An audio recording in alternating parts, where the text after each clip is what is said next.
Record on this computer. Okay. Oh, I guess the second time you don't need to say okay. Hi, hi Take everyone. It's two. yeah, take two. It's Amy and Tabitha, and we are talking about small presses, hybrid options for publishing, and innovative publishing options. Yes. And we've spent a lot of time talking about traditional publishing last couple of sessions, and we'll move into in the new year talking about self-publishing and independent publishing. This is kind of like space in between, where the small presses sort of fall really on the side of traditional publishing, but you might not have all of the resources behind you with some of these presses. Hybrid is like kind of a model of really truly in between, the author taking responsibility and somebody else that has a publishing house helping you, cover costs, help you with distribution. And then the innovative ones are just something completely different that have popped up because publishing has become an industry essentially, and so people are finding ways to get creative work out there, to support that and make money around it, and there's all sorts of options. So small presses, I would say, are closest to the traditional model. They're just smaller, right? So instead of the big five and all of their imprints, these are independent organizations that have but they're using a similar model. You're submitting your work to them. Usually you don't need an agent to do it, but so you're submitting your work in the format that you would have, but when you're acquiring an agent, their acquisitions editors are evaluating, and they're only taking the projects that fit with their press, that they think that they can do a good job with, and that are, in keeping with their standard of quality. So when you're Googling these small presses, really do your homework. Make sure that this is a press. Yeah, go ahead. How do you find them? I went online the first few times, and then if you're writing in a particular genre and you're starting to create a community of writers around that genre, you'll start to hear about open submissions for X, like especially in the short story market, you'll hear about, oh, there's an open submission window for short stories with this theme. Same thing with books. They have reading periods often. Just Google it. Google online small presses, best small presses of 2023. You'll start to get lists. Make your list, drill down, go in and see actually what do they write, what kind of work do they showcase, and what's their, how do you query them essentially? How do you submit to them? And then again, I would actually order some books. Back when I was submitting my books to small presses a long time ago, I actually got a contract offer with a particular press. I knew they were legit. I knew that they had been around for about a decade. And so I ordered 3 books from them, 1 ebook and 2, print books, just to see what's the quality of the cover, what's the quality of the interior design. Are they well edited? Are they good books? What did they hold my interest? Where are they well written?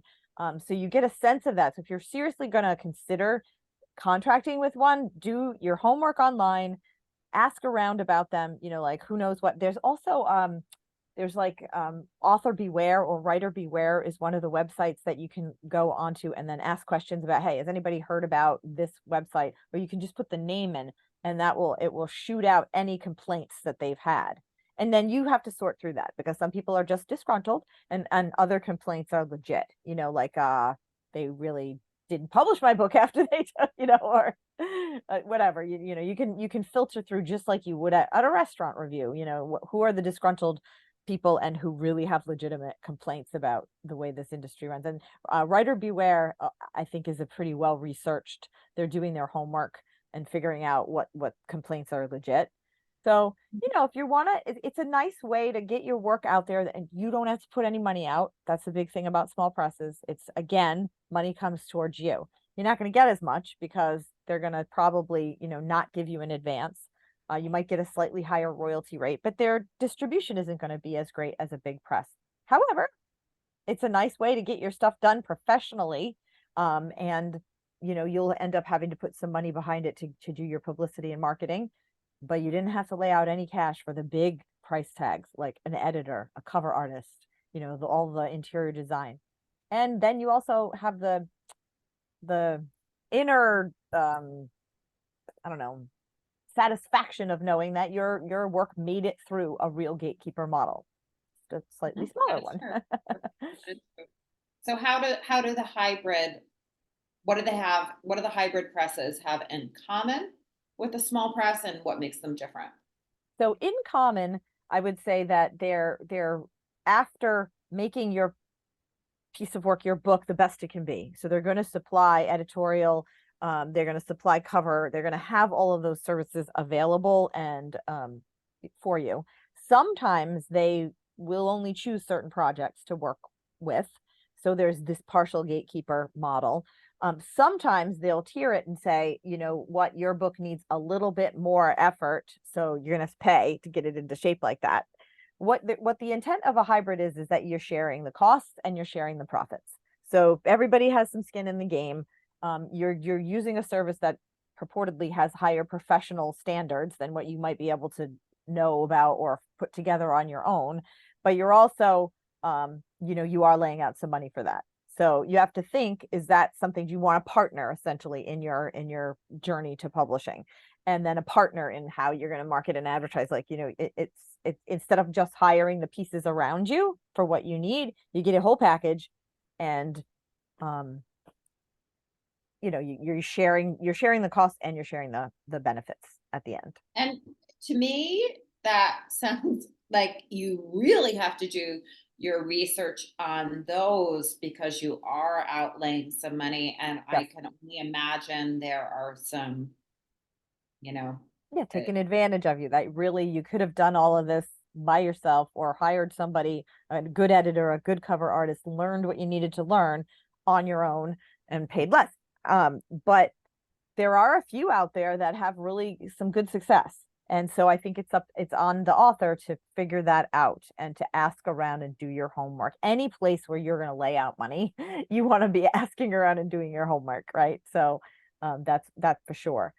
So that's the hybrid. And there's a couple. I mean, I think about She Writes Press. We used to get yeah, books at Club me Babel. They too. would submit some books to us. They were usually good quality. We may not always have been interested in the topics so much, but the writing was well done. They were well edited. They had a good team behind them for publicity and marketing. So there are good ones out there, and it is a nice partnership. The people that have worked with them seem very pleased. So that's the other thing you want to ask. Hey, you worked with these guys. You mind telling me what your experience was like? Even I think what's happening is each step we're going from traditional to indie, more is on you Yes, to investigate and research and yes. all those things and protect yourself. And Tabitha and I have both wasted a shit ton of money on Indeed. things that we did not properly vet. So we are not saying that from our high pedestal of No. having done it.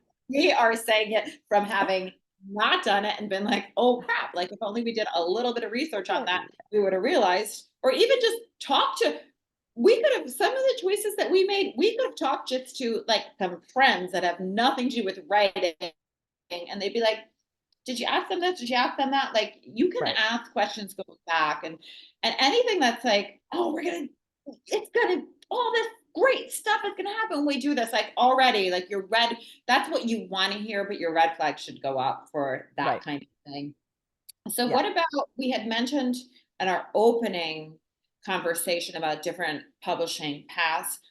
What are the innovative paths? Let's go over that a I little bit. call them innovative because they don't really fit into the other models. There's something completely different about the way that they post work, acquire work, all of that stuff. And the first one I think out there that did this was Wattpad, Wattpad. Wattpad.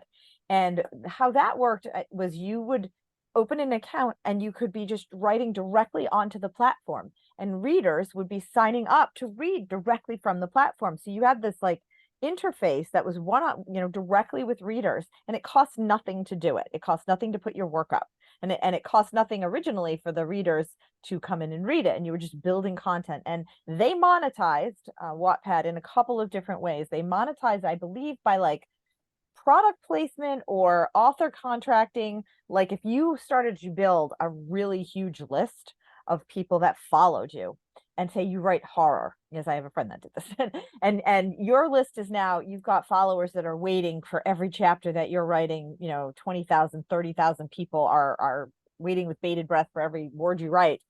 someone's going to notice that you've got an audience that they might be able to use. Somebody like Netflix who's putting out a, some kind of a horror show, somebody that wants to product place, something. They want to use your audience that you built to make them money and you money.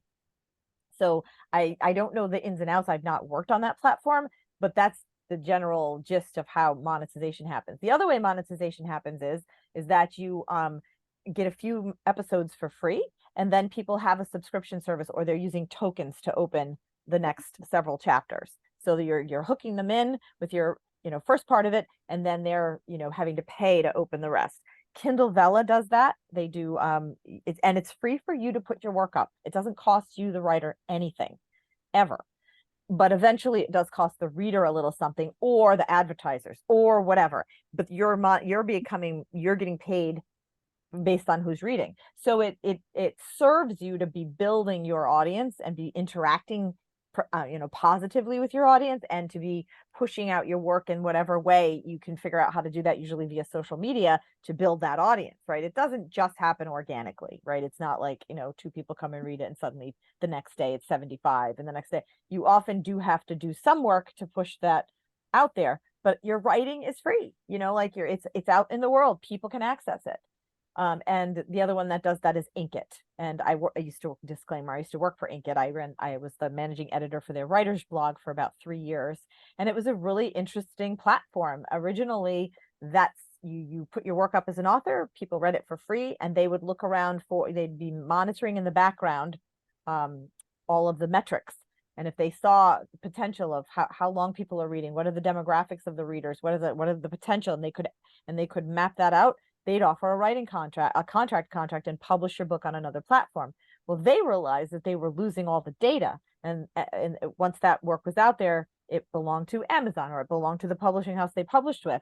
So they created their own reading app. And it's an innovative reading app. It's called Galatea, and people subscribe to it. There's a free version. And then, of course, there's the updated version that you pay for, but you get a ton of content, and you always get to write your work for free. And so those are what I call the innovative. I'm sure there's more, but Kindle was the latest to the market, because of course Amazon's got to get on board. But these are different ways to reach people, and different ways to write and get live feedback in a way. And sort of and I did one story on Kindle Vella, just was like, what, I'm going to try it. I'm going to try writing like an episode every week of something a little different. And I finished writing the book there. I got paid to do it. I don't really like writing that way. It's hard for me. I'm not a seat of the pants person where I can keep going, and I need to go back and fix it. And I'm a big editor. So, but I'll tell you what, people love it. And it's mostly the younger crowd that loves it. So there's certain genres that fit better: romance, paranormal romance, anything in that realm that the younger generation, erotica, anything that the younger generation, I say with I wouldn't say, I would just say it's more genre. It's more genre, very much romance. And a little bit of that is because in romance or whatever, like you're looking for juicy scenes and such. So, and you kind of know the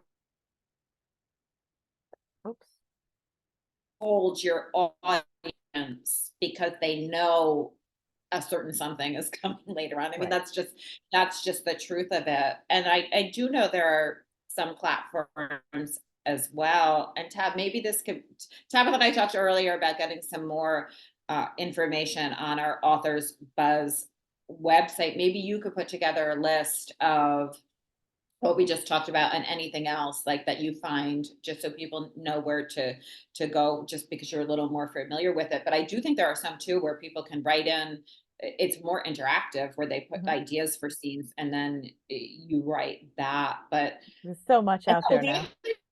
Thing I want to say is nobody's checking your editing, but for your respect for your own work, find a way to do that before you put it up to the best that you can. It's not as picky as some other ways of publishing, but pick yourself, because who knows? Right. And that's only to benefit you. Yep. That is all I have to say about innovative. That's all she wrote, folks. That's all she wrote, folks. Yeah. And then we are basically, next week we're doing something else. Oh, we're talking about how not to feel guilty when you're not like writing constantly or whatever. It's the holidays, things are going to slow down. We're going to talk about that. Like, how do you still stay in touch with your writing, but also give yourself a break? And then basically, we're spending the month of January talking about self-publishing because there is that much to discuss. Absolutely. So And then until next week. see you next week. Ciao.